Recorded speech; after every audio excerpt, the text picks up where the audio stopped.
भजन का प्रारंभ नहीं है। ये सब गुण हैं जो बताते हैं कि आप भजन में अभी श्री गणेश कर रहे हैं। और इसके बाद में जब दया आ जाएगी, आप प्राणियों के ऊपर दया करेंगे तो राम जी आपके ऊपर दया करेंगे। आप भगवान को याद करेंगे तो भगवान आपके ऊपर दया करेंगे। आप करेंगे या द तो भगवान करेंगे द या, पलटकर आपके पास ही आ जाएगा। जैसे दीवार को बॉल मारो तो बॉल अपने पास ही वापस आएगा, ठीक उसी तरह से अगर हम बोलेंगे याद तो भगवान करेंगे हम पर दया। और दया धर्म को मूल है। और धर्म की शुरुआत आदमी को धर्मात्मा कब से माना गया? बोले जब तक वो दया नहीं करेगा तब तक उसको धर्मात्मा नहीं माना जाएगा। तो इस तरह से दया वृत्ति का प्रारंभ जब हो गया तब समझिए कि आप भजन में प्रवेश कर गए। श्री प्रहलाद जी ने भगवान से यही मांगा। प्रहलाद जी कहते हैं कि प्रभु, जिसको अंगहीन पर, अंगहीन मतलब मान लो कोई अपाहिज है, कोई रोगी है, घायल को देखकर दया नहीं आता, वह राक्षस है।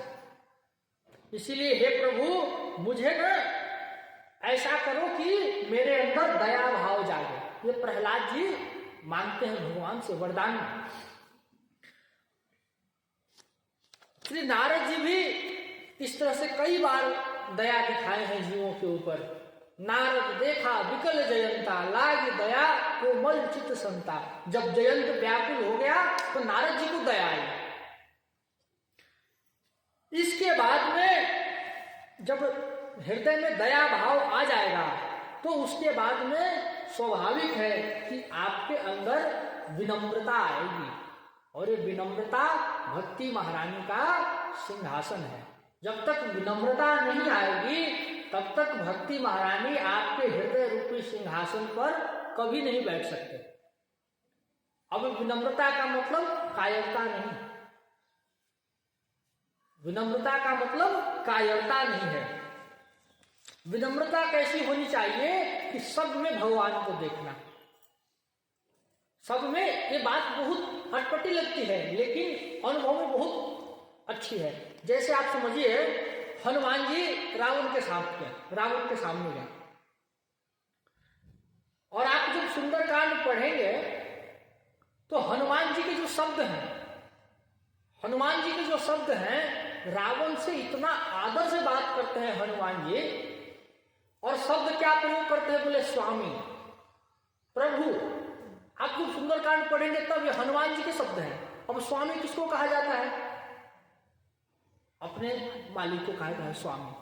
प्रभु किसको कहा जाता है? जो अपने प्रभु है। लेकिन हनुमान जी रावण को कहते हैं और क्या बोलते? बोले विनती करो जोरी करो रावण। रावण, मैं आपसे विनती करता हूं। जबकि हनुमान जी चाहते तो रावण का वही खेल खत्म कर देते। तो हनुमान जी में ये भाव है कि हनुमान जी सब में अपने प्रभु को देखते हैं। तो इस तरह से विनम्रता आनी चाहिए। जैसे यहां पर एक उदाहरण हमें मिला कि श्री स्वामी रंगाचार्य जी महाराज दक्षिण के एक बहुत बड़े आचार्य हुए। तो बड़े उच्च कोटि के भागवत थे। इतने बड़े भागवत थे कि एक बार आसपास के सब कवियों ने बोला कि महात्मा जी का हम स्वागत करेंगे, हमारे बीच में महात्मा जी आएंगे तो हम उनका स्वागत करेंगे। और कवियों ने अपनी अपनी कविता से महात्मा जी की खूब प्रशंसा कर दी। अब महात्मा को लगा कि अरे ये तो मेरी प्रशंसा कर रहे हैं, मतलब हमारी बड़ाई कर रहे हैं, मतलब ये भजन में बाधक है। तो उन्होंने क्या कहा? बोले तुम सब के सब बेवकूफ हो, तुम सब के सब मूर्ख हो, और उनकी तरफ ध्यान भी नहीं दिया। अब कवियों को लगा कि भाई हमने इतनी प्रशंसा की, इतने बढ़िया बढ़िया पद लिखे और इन्होंने हमारी ओर ध्यान भी नहीं दिया, तो चलो अब इनकी निंदा करो। तो हो सकता है निंदा करने से हमारी ओर कुछ करेंगे। ये स्वभाव मतवाले हाथी जैसा होता है। जो भजन करेगा उसका स्वभाव कैसा हो जाएगा? मतवाले हाथी जैसा। हाथी क्या करता है? जब हाथी चलता है तब देखिए आगे से लोग क्या करते हैं, यदि हाथी किसी बाजार से निकल जाए तो बुजुर्ग लोग क्या करते हैं? हाथ जोड़ लेते हैं, जोड़ते ना, जय हो गणेश जी महाराज जय हो। और वही हाथी के पीछे भौंकने वाले कुत्ते पड़े रहते हैं पीछे, देखे ना? हाँ। लेकिन हाथी की विशेषता क्या होती है? न वो प्रणाम करने वालों को देखेगा, न भौंकने वालों को देखेगा। ठीक उसी तरह से जो भक्त होता है, न तो वो निंदा में फंसेगा न स्तुति में फंसेगा। कोई निंदा कर रहा है करने दो, कोई स्तुति कर रहा है करने दो। हाँ, और किसी ने माला पहना दी, जय जयकार कर दी, अब फूल गए तो हमारे हमारी प्रशंसा हो रही है। और किसी ने निंदा कर दी, बोले उसने मेरे बारे में ऐसा क्यों बोल दिया।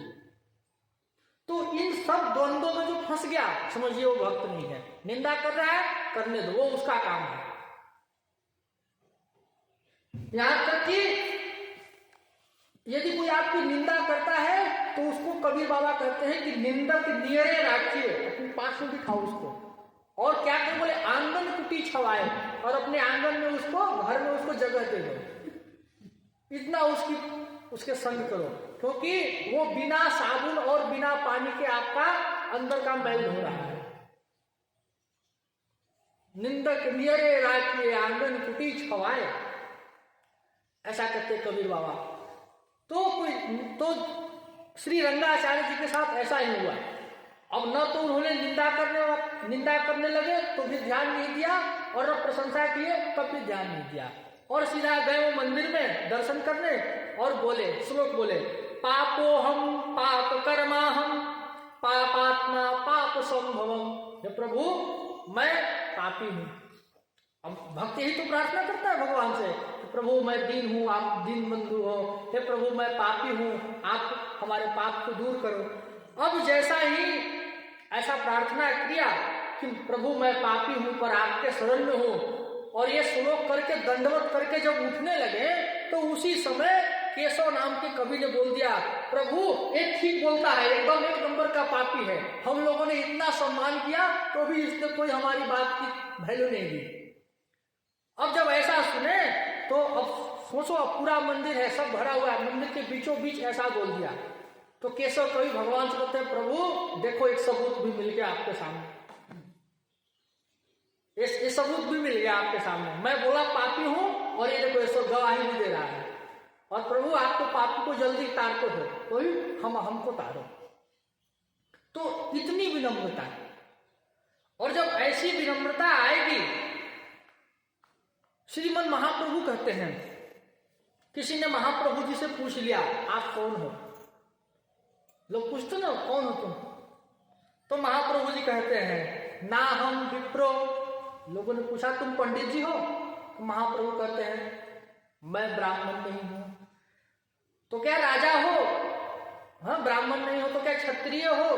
तो महाप्रभु कहते हैं न च नरपति, मैं नरपति भी नहीं हूं, राजा भी नहीं हूं। तो क्या तुम वैश्य हो, बनिया हो? तो महाप्रभु कहते हैं कि नापी वैश्यो, मैं वैश्य भी नहीं हूं। तो क्या फिर तुम शूद्र हो? तो कहते हैं न शूद्रो, मैं शूद्र भी नहीं हूं। अरे भाई तो फिर तुम हो कौन? तो फिर क्या तुम सन्यासी हो? क्या तुम, महाप्रभु ने कहा मैं सन्यासी भी नहीं हूं। तो फिर क्या तुम वानप्रस्थी हो? बोले नहीं मैं वानप्रस्थी भी नहीं हूं। तो क्या तुम ब्रह्मचारी हो? बोले नहीं मैं ब्रह्मचारी भी नहीं हूं। अरे फिर तुम हो कौन? तो महाप्रभु कहते हैं कि हे प्रभु मैं कौन हूं? बोले गोपीर भर्तु पाद कमल और दासाम दास, जो गोपियों के पति हैं। गोपियों के पति कौन है? गोपीनाथ भगवान श्री कृष्ण है। और जो श्री कृष्ण के चरण कमलों के दास हैं, मैं उनका दासानुदास हूं। देखो कितनी विनम्रता है भगवान महाप्रभु में। कह रहे हैं कि जो भगवान का भजन करता है मैं उसके दास का दासानुदास हूं। ये बात है, इतनी विनम्रता जब आएगी, इतना तो नहीं आ सकता हम सब में, हम सब कलयुगी जीव हैं। लेकिन अगर इसका एक अंश भी आ गया तब समझिए कि हम पर भगवान की कृपा होनी शुरू हो जाएगी। त्रिनादपि सुनीचेन तरोरपि सहिष्णुनाम अमानी न मान देना कीर्तनीय सदा। महाप्रभु कह रहे हैं सनातन गोस्वामी जी, क्या करो हे सनातन? बोले सनातन गोस्वामी ने पूछा कि प्रभु हमें क्या करना है? तो भगवान महाप्रभु कहते हैं कि त्रिनादपि सुनीचेन, तीन के जैसा सहनशील बनो। आप गार्डन में घूमते हैं, कितने सारे घास पर आपने पैर दे दिया,